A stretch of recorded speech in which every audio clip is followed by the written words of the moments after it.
Mama catch your FM, catch your FM. Me say Mama catch your FM, catch your FM. I get Mama catch your FM, one sem no pen one sem, power sem brana. Uncle one sem, if we say Obinima, Obicher, Mama catch your FM, no, Mama catch your FM, Mama catch your FM, Mama catch your. Abamos a Abamos a bim boy, Abamos a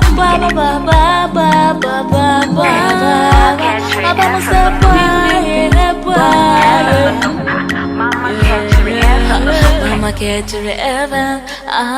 catch your ever. Nyame asomdie eba wo ho woni aba mama ka chiri ye do bibi ase ye da do fa mo subscribe mo mo share ma manfo minua me da mo se bebre wo nyame hira wo bia wo saka video ya sade maka no sebe ye kasa kire benyansafo badwendwemba ena me no wo be cha saketu abi odofo ya so kakra bi na tie me masama me no wo be cha ne nei sade owura ya sapon aka no ene anopai masa no Isaiah 43 verse 1 and 2 I say I fear not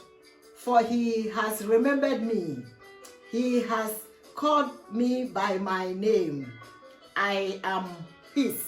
When we are in asem way, me pesa wotsena se wodwendwene ho na wotie asem a wonyankopon e dia ma me no mienu. Eye bibinti eti odofo ene me de asenya ma wo so duaduam na be nya ba bi afire mu me de ase bebre. Ene woni aba mama ka chire me ma me bi ye dofo bi na asem a achire ne so wanti ase no de aba abusua tena se yaduadua mu ebi a wo so ebeka wase bi ama se de bia meka no me nua de ato no obi ebi ato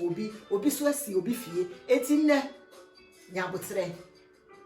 ye papa ya sapon na etwabu yi ensa ni nyina beba ala kai firi wo mofrasem mu ehu de ye kai ahu kire bi a wo ko mo obi bu a wo no wate eto de bia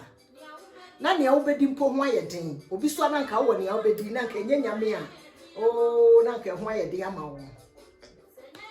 enye yehu anka me ne umienu ya ntiase yeda ne yada woda no wada wemfo no ho me de wonyame adom obambofo ne awurade na mmom awie ye bremu enye obi ase wonyame yakoa wodifo ba kope wojaba yakwasi bwache wonyame nsa wo no sododo woni baabia wo kuma se atonsu aputuja fa wani kire ho na obehu nyame anyanyam yo ane se the bible na ka no eno ne papa ya sapo kan wanhu de wo bia ya ma wa yesu kristo popa aseda wanhu kwaje bi atise ya obetu yakakora sɛn awurade yesu asesa ka kire tena branti bi ne sa asesa wo so de amma ya tena bra foforo bi snabia snabia ni chewo mu elko mu snabia amutso mu yo me da se snabia benyamini so wanya bi enti onia sabre ye beduedue mu ne ye jani se kuha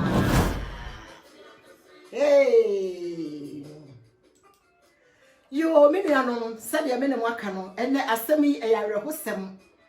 eyasem bi a agese wotsena se obi di bi adim obi di bi adu woso di obi adi obi enti ensam we no sabe da bi ampanyini ka no yensam no agese sabe mu sabe nya ado obanyansafo wotsena se na wuti asemi na wanya ba bi afiri mu woni aba mama ka chire me de ampanyina we sa asoma me na be jai de amawo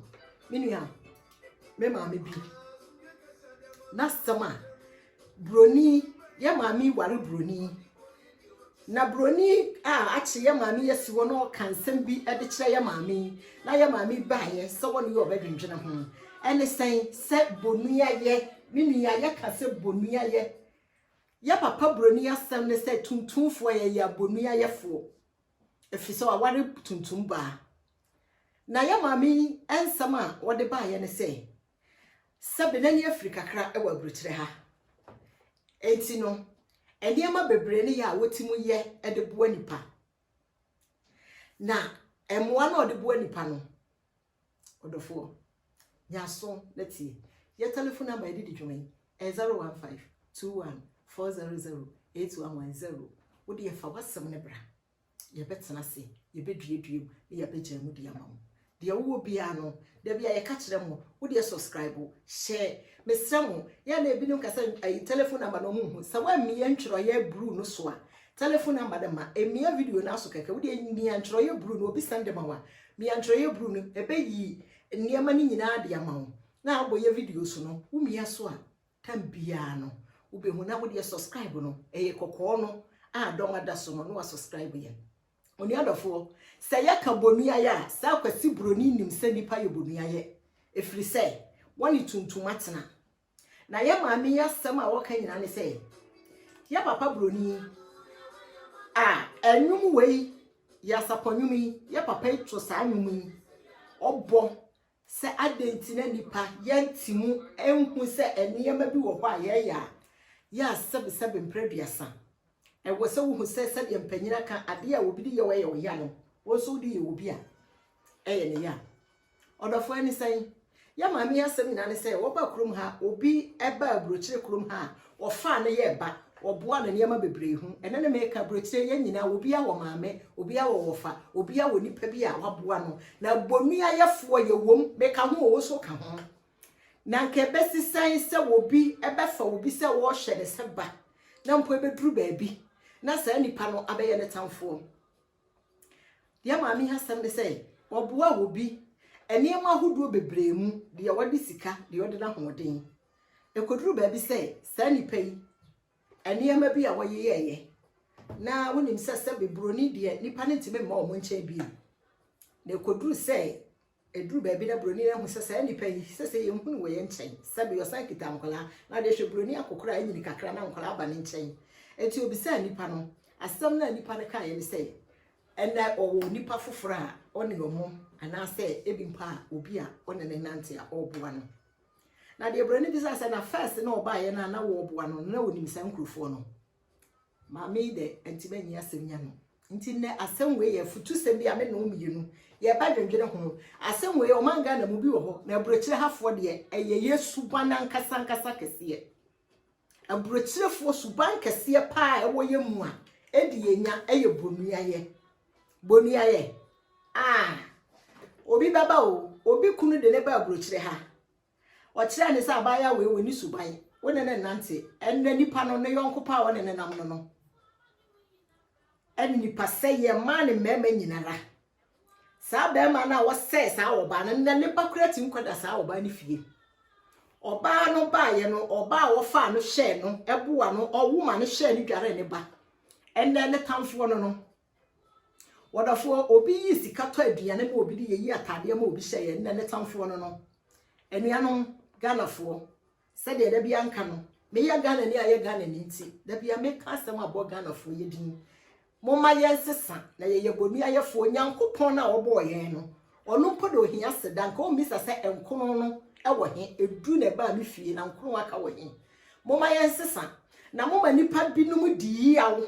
edwene bisa se ntipo papa wo ye biom yenmu nipa bebre letin kasa be kra me nya papa biom na nso da bia me ma meti ase ewrade fa ne krasie ya le nyankopon no bo wadoye honhoma wuntimu nyae eti nipa bi no wo ho adroye ade a yefa ne sa adroye osore no ncha ade a na wo mo nipa kra ne ho nto no enuanom mo so a muti nyame fie na aburo ne adwemmone ahyeboma obi ba mu ntime mo wan no obi bua ne wi a na fa de aduru sam ne national level no mo so sa nipa no mo sesa sa ne yema we nyame fie kra na wo kese kristofo ye kra ye mu se de bia nka no ye kita bible ni ye dibone ye kita bible ni ye ka ye nua ho asem ye kita bible na so ye niema emfata ne ya buttons ne ya preachy ye de ye kunu no ma hye ye kawa ye ne ye yira no nete enso de ye mo ye nisuma se no eche na obi asebe on ware ye no otwempena na obi a atwem otwempena na onkwa asore wodafo me papa broni a mekan wo timoti twi tinka twi mako obi same se adenti na Africa fo ye wo se suban no mini asema me papa ye obisa no ma hu bi osu wahu bi eno na me ka no ye nyina ye ba brochire kurum a ye wa aboafo a aboa ye niam bebre hu bisa ho se nipa bi oboa ne wo kai no bisa ho se nipa bi a wo so wo nsa wura store nipa bi a wo da hospital ma no aduane ba ma wudi ye mini an na wo kasa no ho nipa bi a wo ma ne fa wo bato wo ne nan so dware no ne wo ne ye dan eye mimi subamone eye wosu subamone mama yesesa wadafo sade ya maka no nuaba mama ka kire ne eye obi nima obi kire yansam no agese banyansafo badwendwemba wotena se ne wati ase bi ase enne me maame bi a wo ware broni wa ware broni a chewa burukire ha ne kunu broni na ebisa ne sade nti na Ghana fo fisa me maame ne ye Ghana ni ye wo sa subamone no enne sei hwese broni a wayi ne tim se ne yire mo wa obi enne nipa no ontenenka onkoni fie na nyina beti kuro na o mote so no sa kuro na so no mo oba no ntum firi ho ontum firi ho na so bonu ya yenti no na owokuo foforo owo abusua foforo eye suban ya woye mu ukoye manga ne mu a sanet ye wo bi firi kuro bi so ba ana wonu ya bi ebedu ba bi na won ne nam ebedu ba bi na ntantete aba ni nyina ye toro enkonkonsa nipa bi no mu bie ya no e ka asem owi ana asena popa na no sede o ka no kra no enye wono no ka enia no ede ya ne ye afiri ye ho da bia me ka asem bi be se maame ba papa ba ene nyame adom ode ye durobrechire ha ti obi asi ne dane ye du Ghana obi akodi fie ye du ye kuroma obi afa obi betena nkran obi betena kumase obi betena sunu obi betena do mahin kuro esan se obi ana ba bi obo na brabo de faaye eti ne afutu sem we enia no moma yanhye ne yansesa na awerho eno ne maka no onyame fie de kra na obi betwe obi de na akwa asore ebeduru ba bi no na saa nipa no oni ye nipa oya bayifo ye bronsam onkai se oni di wura asafo no onkai se oni di wura asafo no obi gina asafo nani me botons wo kasa won kire nipa dodo a nyame fra ne wura asafo no odi o mawura mo nya nipa mienu enya abro so ye baako enya bi ate obi su kura kwa asafo no no otimu fa nipa nkoda na bisasa de odi ne ko ye kura timakam anuanom ene woni aba mama ka kire same papa broni onya daje ba bi owo enye mu no ware na nka obetena ha enka obeka twi bi ene dot de akere wo meni anu Ghana fo mama yesesa yesu ban no na ye papa ya sapon mi ya ne de hyase no ana hwan kra mpo na sabre adwendwe da so hwan so kra na nso hwe bi kra so ha wo oh mumu hwan ana asam bi kra pam wo ye nim ba bi a ye bedwane so akwakosie ye kosie hinka ye kosie nyame fie da bi ya meka nyame fie so ne ya da no hojam yi wo nyame fie ya da no hojam Kristo ni unu nua na Kristofo be hia Kristo ni ehuni nua Kristo ni na o kana ho asem enchare ye na ase ya edwabo bi me nua bi si okọ edwabo na se maame bi gina ho obi sase nti kente ye ofra ni so we hie kente ni bia na de owo nyansa ka che se kente na fra sister no e ya abo wode ne pa de ne bo wode pa ni fra no eno ye wasem se kente fra no se ye papa se nye papa nyame fie o asem a me ka wo nyame fie na nipa no ko ye kosi asa adom no wo gina ho ana nipa na kasa wote ye na we so okoso so a na nko ye bronsam no no dia na Christopher yeje kramoni akone nkramodem a sa group sa asem we bia na kramoni bi obi sase jarade ade ye hye no we so ye papa ni bia efise sebe nkramofo hia ye hye ye nkramontade ye so ye Christopher obi efra ne ntoma obi efra ne kente eno ubisa ye bisa asem we ni nyina ne sen ni nyina na ni bre adwemmone ye woni patim de wo wone hyew de obi so wone hye no odofo ena asem yi kire me papa broni asem a wo kan se Africa fo ye suban eye no kure edaye nu ane ye kai eno ne minua bi e wo Ghana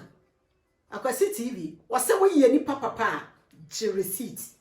enna wo ni obi kure kasa record no na nipa ye fucking Wonipa ye fucking nipa nya na woni obi odi nkomo atrai se wo hande obi record obi ba wo fie no okasa atrai se obi record no na nipa ho ehu okuku seku enu tini maka kire wo se ba bi a yadu sabre no eye se nipa wote ho na wo besu afra awrade wo mo obi kura ku a ekukwa minua asama mede aba nei no eye asama age se wo tena se bisa wo ho de me di ho fo de wo so di ho fo